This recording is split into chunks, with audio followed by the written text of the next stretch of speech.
Good morning, students. I welcome you all for the online class of economics. Today I will be going to explain you the plan objectives. And the plan objective, the main focus here, it is given on emphasis on focus area. The very first plan, as I already showed you in the last live class, but still some students not able to join the class. So here we can see there first 5 year plan was the main focus was agricultural development.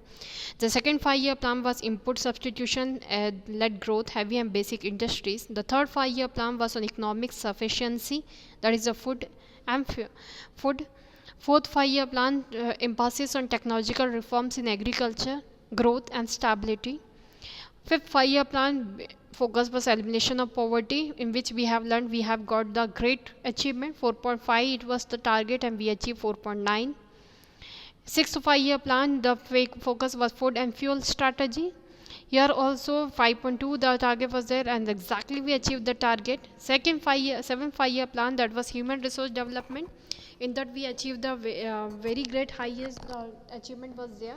So these were the these were the 7 5 year plan, student, in which we got a very good achievement in our country. Next comes, students, the agricultural, as I already said to you people, but before that 8 5 year plans, 9 5 year plan and 10 5 year plan is also given, in which our country had achieved a very great achievements, and because of that economic development started of our country. Okay, the 7 plus the target was 5 and we got the 6.0. Next comes the your 5 year plan has what is written there. The 5 year plan, it was has the name is 5 year plan, definitely it was for 5 years. In the privatization, liberalization and globalization, as you already learned, 1990, after that economic policy 1991 taken place, and it emphasized on the liberalization of our country, privatization of our country and globalization of our country. Next comes the 9 5 year plan, student, in which the growth and social justice and equality was given important. 10 5 year plan, growth with social justice and equality was given. And the 11 5 year plan, faster, broad based and inclusive growth was taken place. So next comes agricultural sector, student. In the agricultural sector, if we will be seeing there, it is up to 2011 the planning what has been made in our country, 11th 5 year plan. I want to make you know. Now comes, student, agriculture. When we talk about the agriculture, it is the base, it is the backbone of our economic growth, because it was the base income for any country people. Our population was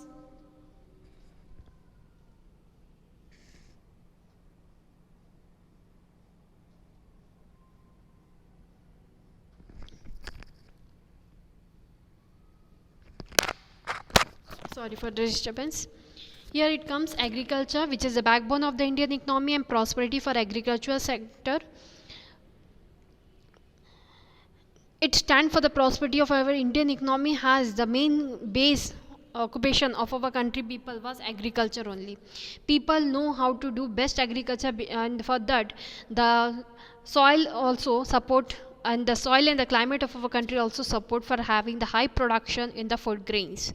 Any change in the agriculture sector, positive or negative, has a multiplier effect on the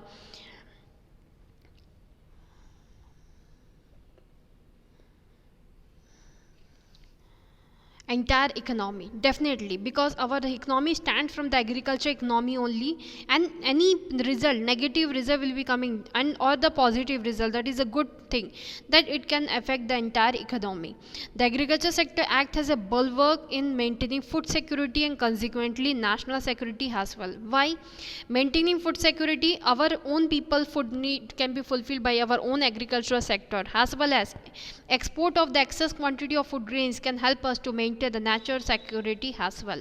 To maintain ecological balance, there must be balanced and sustainable development of agriculture. Means continuous development of agriculture sector is maintained and has to be maintained. The 11th 5 year plan 2007 and 12 emphasizes that agricultural development is necessary for rapid economic development of the country.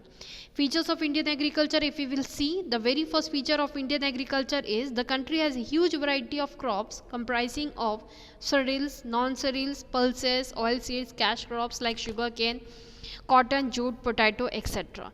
The second important features of Indian agriculture shows that it depends largely on rainfall, and rainfall in our country is now it is changing as per the environment what we are forming, but from earlier time India was having a very good rainfall which had supported the Indian agricultural economy. Okay, so it just because of that we are having a good supportive environment for growing and production of agriculture products. Another natural factor like flood, drought, storms, etc. also. Next is the historical, social and cultural background of a state affects agriculture output. Definitely, as our culture and trend was of agriculture, we are having not only it is an occupation, but it is just a type of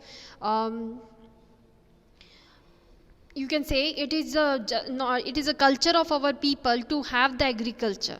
So because of that also it is having a great importance in our country. People worship the agriculture like anything. Over 3/4 of landholdings are of small size. Thus agriculture is a source of livelihood for poor farmers. Farming is a way of life rather than a commercial activity. Definitely, it is the base for anyone's survival rather than a commercial activity. Later, when it exceeded its production, definitely it becomes a commercial activity for sale of the goods from one area to another area. Thus, production is mainly for self-consumption. There is little use of machinery in Indian agriculture. So, these were the various features of Indian agriculture which our country possesses. Now comes role of agriculture. Before reading this particular topic and before explaining this topic, I want to explain that agriculture is having its own importance in every field. Agriculture is a backbone of Indian economic system and economic activity, because not only it is used for the self-consumption for feeding the stomach of all the human beings, but also it is the base for the industries for providing raw materials. So it plays a very vital role in an economy. About 2/3 of India's population depends directly or indirectly on agriculture for livelihood, and about 70% of population lives in rural areas.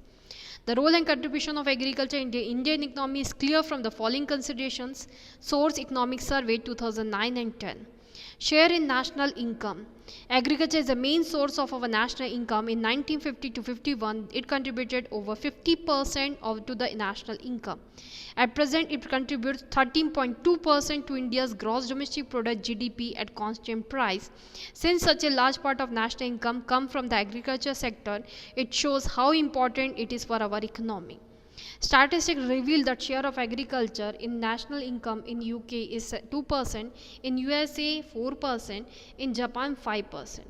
It implies that these economies are far less dependent on agricultural sector, because our country's economy is, you can see, 13.2%. So maximum income of our country is raised by the agricultural economy. So that is the very first importance of agriculture in our country. Share in employment. The major part of our country's population is indulged in the agricultural activity. So that we can come to know that these are the source of income for many people, and that's why it provides employment to many. Agriculture is the largest employment providing sector in India. It provides employment to around 52.1% of the total labor force. Thus, agriculture provides means of livelihood to 52.1% of the working force in 2008 and 9. In UK and United States of America, agriculture provides employment to only 2% of the workforce. In France, Germany and Canada, the percentage is between 5% to 8%. That is the share in employment of the agricultural sector. Basis for industrial development. In India, agriculture plays a very pivotal role in the development of industrial sector. Raw materials like cotton, wood, sugarcane and jute, oilseeds, etc. are supplied by agriculture to manufacturing industries. If agriculture is underdeveloped, industry cannot expand because of inadequate supply of raw material unless such materials are imported from other countries. Next, so base for industry development, I think it is clear for the agriculture is not only remaining with the agriculture sector, but also it is a base for the production industry, for the production industries. It only provides maximum raw materials for the producer companies, so that they will not be dependent on the foreign country for any raw materials. That is a good point about agriculture in our country. Importance in foreign trade.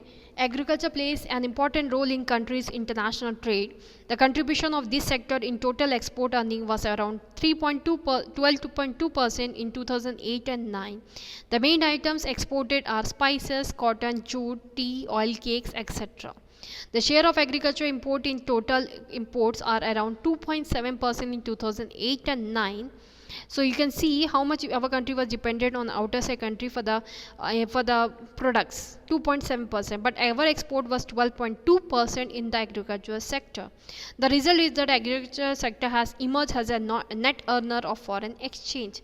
Definitely we will earn the more and more foreign exchange, as more and more foreign currency will be earned by us, more and more foreign exchange we can do, and currency can be saved in our reserve bank, which will increase our value of money among the dollar. Importance in household consumption. In India, since per capita income is very low, a large proportion of the income, which is around 60%, is spent on food grains itself. Agriculture product plays a very significant role in fulfilling the daily requirement of people of the country. Now comes significance for trade and services. When we talk about trade and services, a large portion of countries' trade and services depend upon agricultural sector. Most prominent of these are transport, banking, cold storage, warehouse, etc. Agriculture growth has direct impact on poverty eradication. Prosperity of agriculture can also largely stand for the prosperity of Indian economy. So this was about the students Indian agriculture. Now comes problems of Indian agriculture. What problem was faced by our Indian agriculture? They were first of all categorized into three things. That is a general problem, second is the institutional problems, and the third category is technical problems. So these were the three problems faced by our Indian agriculture, and hence our productivity was going low. Problems of Indian agriculture by the flowchart, if we will see, very first problems, general problems, under that 5 problems are comprised. Very first is the social environment.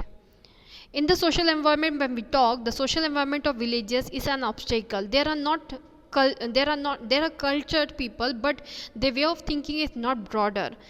They need to be changed with the changing time. Most farmers are illiterate, superstitious and conservative, and do not want to either give away their ancestral land or use modern techniques. So that is the reason that comes in general problem. That is the main problem of the village, that they don't want to change with the changing time, and it is creating problem for Indian agriculture. Pressure of population on land. You can see the piece of land is fixed for farming, but the population for working in the same piece of land is increasing day by day. The population in India is increasing at an alarming rate. The major pressure of absorbing the rising labor force has been on the agriculture sector. Since there is no possibility of bringing more under cultivation, the same land is divided and subdivided, and again further subdivided. It means farmers' family is such a increasing, but piece of land what they occupied is fixed. If the population will be over excess for working on the piece of land, it will be again creating a problem for the Indian agriculture. So pressure of population is a problem for Indian agriculture among farmers for carrying out production process. The result is that new mechanized techniques of production cannot be applied on these fragmented land holdings. As a result, productivity fails to increase. Next is land degradation. As we are doing farming in the same piece of land from time to time, it will not get time to get fertility again. So land degradation is another problem of the agriculture. Continuous cropping without replenishment of lost fertility leads to depletion of soil condition. I think this point is clear to people. When we are not making any space for the land to get fertile, it results bad for us, because the land also needs fertility time to be kept idle, so that in that time the fertility will again arise and we can have high production. Because we are not leaving the land for any time of fertility replenishment, because of that it is happening that it is losing its fertility in such a way that it cannot be used any time for agriculture in the future. Even in irrigation area, the soil has been uncultivable on account of water logging and sanity. Subsistence farming. Subsistence farming, it was an advanced technique of growing crops, but majority of farmers stick to farming for raising to food grains for their subsistence and do not produce for selling in the market. This adversely affects productivity. A shift of commercial farming provides considerable incentive for agriculture improvement because of the profitability consideration. So since the farmer is growing the crop for their own family member for self-consumption, it is not used for commercial activity. And when we see from this point of view, not for commercial activity, how could the money will be raised for agriculture again? So this is another general problem, or that is subsistence farming. Next come crop losses. Considerable losses are reported in agriculture production on account of weeds, insects, crop diseases. If you are understanding these words, there are many other general problems of the farms, that there are weedicides, which if they will be more in number, weedicide are the plants. This if grown in the field area, then it will damage the crops. Insects, crop diseases, ultimately rains, drought, etc. These are the general problem which a farmer is facing while doing the agriculture. So these are the various other problems of Indian agriculture. Institutional problems when we come, there are three: defective tenancy reform, lack of credit and marketing facilities, size of holdings. When we go with this one by one, we will see how these problems are faced by our Indian agriculture. Defective tenancy reforms, when we say, one of the most important reasons for poor productivity has been the poor implementation of land reforms. Land reform, which was from the Jamindari system, Mahalwari system and Rotwari system, that was very poor, but still in continuation it was going on. So because of this poor land reforms also, we got defective tenancy reform. The tenancy means the rent giving policy was very wrong working in the agriculture sector. Farmers who were not having the piece of land, they were hiring the land from these jamindars and other people. Those who were charging still now the very high prices for giving the piece of land. So these were another cause for the agriculture sector.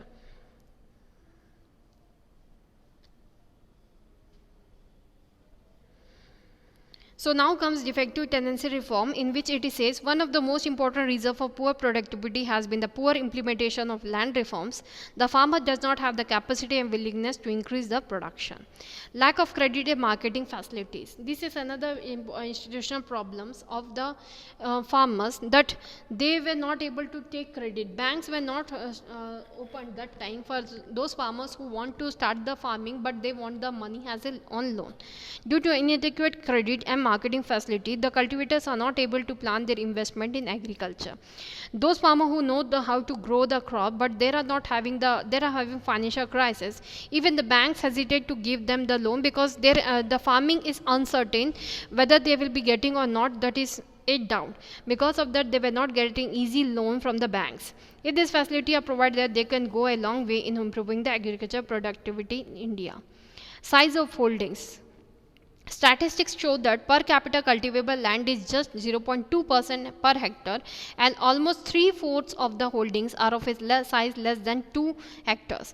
Most of these holdings are not only very small, but are also fragmented, divided into a number of tiny plots on which capital investment technique cannot be applied. It means, say a student, in one piece of land was there, now the farmers number increased there, the land has been divided among the four, like 4 farmers now, 4 members are there of the family, now it has been divided among 4.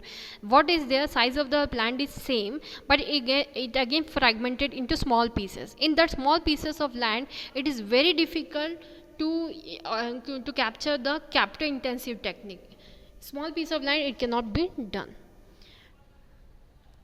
So that was another problem, that is the size of holdings. Now comes technical problems, machineries and other problems. Industrial problem gets completed. Now the technical problem, when we talk, there are 3 again: obsolete technique of production, lack of irrigation facility, cropping pattern. When we talk about obsolete techniques of production, here it will be saying to us, majority of the farmers still use traditional wooden plugs, bullocks, and depend upon monsoon for irrigation. They are totally having the traditional technique, not the modern. They don't want to change with the changing time. The use of high yielding variety seeds, fertilizer, pesticide, irrigation facility, etc. limited, and this lead to low productivity. They not change with the time, and this result in low productivity. Lack of irrigation facilities, yes, definitely it is another cause for the agriculture sector. It has been estimated that 60% of the gross cropped area still depends upon rains, which are very uncertain, insufficient and irregular. Rest 40% of the area is provided with the facility of assured irrigation, confirmed irrigation. Thus productivity is very low in 60% area which is dependent on rain. Even in areas having irrigation facilities, potential is not fully utilized because of defective management. The cost of irrigation are also increasing continuously, and the small farmers is therefore unable to make use of available irrigation facilities. So that is the another reason of but now 20th century, when we are seeing that these problems has been sorted out, and now it is having a good irrigation facility, good technique of production. Because of the production is still increasing in our country. Cropping pattern, definitely that time the people were not using the modern technique of cropping. They were still with the traditional method of cropping. A suitable cropping pattern is a must in raising agriculture productivity. In most cases there is persistence of traditional cropping pattern with same old cycle of crops, which reduces crop productivity. A scientifically planned cropping pattern based on factors like soil, climate condition and water availability can raise productivity. So these are the various problems, students. You can come to know why agriculture was lacking from our country, and its productivity was going down day by day on many of the years. Now comes the land reform. जो हम लोग पढ़ रहे हैं बार बार, what was the land reform. Now it will be clear to people the land reforms of our country. You will be able to understand the things what was considered as land reform. When we talk about the land reform, students, here it comes the various policy which was made for making the dividation of the land for agricultural and for industrial purpose. After independence, land reforms policy measure was adopted for the development of agriculture. Okay. It was initiated soon after the independence to abolish which system? Zamindari system, which prevailed in the country from the Britishers' time, and it had taken the land from many of the innocent farmers, and because of that farming was lacking. Land reforms aimed at removing all obstacles in agricultural development which arose from land ownership pattern, that is the Zamindari system, Mahalwari system and so on. Land tenure system, pattern of agricultural land holdings and agricultural tenancy. Let us see land reforms measures in India. They were three. Abolition of, why it was started? Very first, to abolition of intermediaries. Who were the intermediaries? Jamindars, Mahalwars, these were there. To remove this and them, and directly the farmers with their land, they can contact to the government for any help and for any type of loan. Tenancy reforms came. Reorganization of agriculture came. Tenancy reform again bifurcated into three: regulation of rent, security of tenure, ownership, rights for tenants. You can see the picture now. What was the land reforms?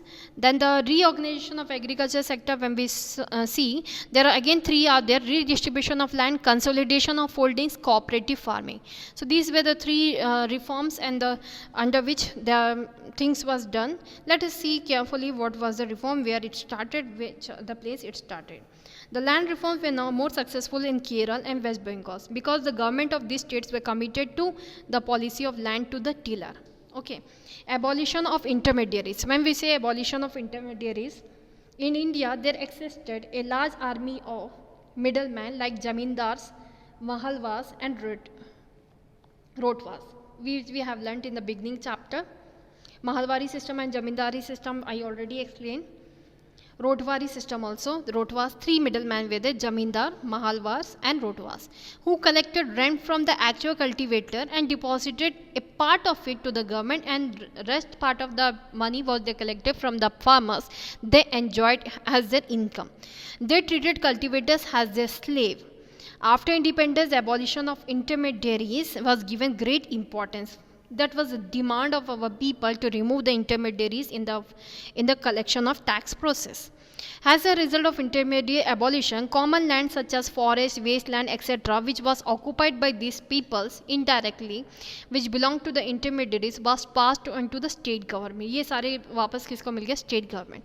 Nearly 20 million tenants have been brought into direct relationship with the state, and around 173 million acres of land has been taken away from the intermediaries and given away to landless cultivators, so that this landless cultivator means the farmer can use this piece of land which was in the hands of these peoples and can do the farming easily and freely.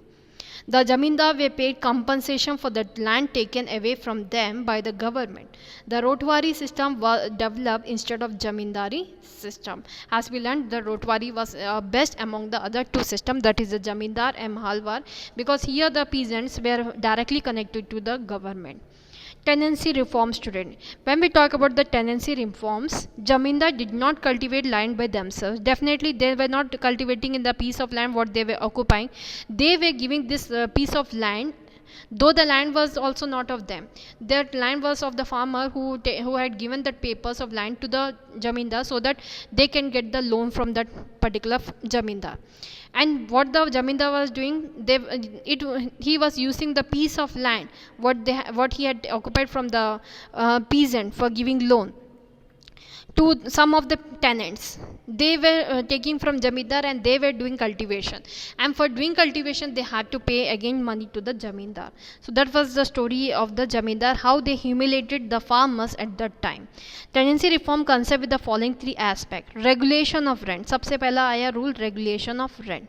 After independence, all state enacted law for fixing the rent payable by the tenant cultivators. कितना rent देना पड़ेगा? It must be fixed so that Jamindar cannot cheat. Each state has a different rent structure which varies between 33 to 40% of the produce. Security of tenure. Tenure means in between the ownership of the land. Once the land is taken by the tenant on rent, the land will be, till the time the rent is paid, the land will be of the tenant. It cannot be taken back by the Jamindar. Most of the states have passed legislation to provide security to tenant cultivation. The tenant cannot be removed from the land except under law. In case landowners reserve the land for self or personal cultivation, the tenant has to be given prescribed minimum area for cultivation. Then that was the security of tenure given under tenancy reforms. Reforms are generally the things by which one can get safety from the ill measures taken place in the society. Ownership rights for tenants. Ownership rights for tenants I already explained in the second point. Security was given that they cannot be removed once it is paid by them as rent. Legislation have been passed to confer ownership right on tenant cultivators. In some states, tenants have been made the owners and asked to pay compensation to previous owners, that is landlords in suitable installment. In some other states have become the owner of the land. The tenants have been given the option either to continue as tenant or become the owner of land by paying the prescribed minimum price to the state. As a result, approximately 11 million tenants have acquired ownership right on 50 million acres of land. So that was nice things about the government measures taken to free the farmers from the ill measures of the intermediaries. Now comes reorganization of agriculture, which I will be taking in the next class. Yes, I will be taking in the Saturday next classes about the reorganization of agriculture and the green revolution. For today's class, this much only. I hope till Saturday or till Monday the green revolution topic will get over and you can start preparation for your pre-midterm exam. As I said, till green revolution it will be coming. I will be showing in the video up to which topic you have to read. It will be get confirmed. Thank you for today's class. Have a nice day.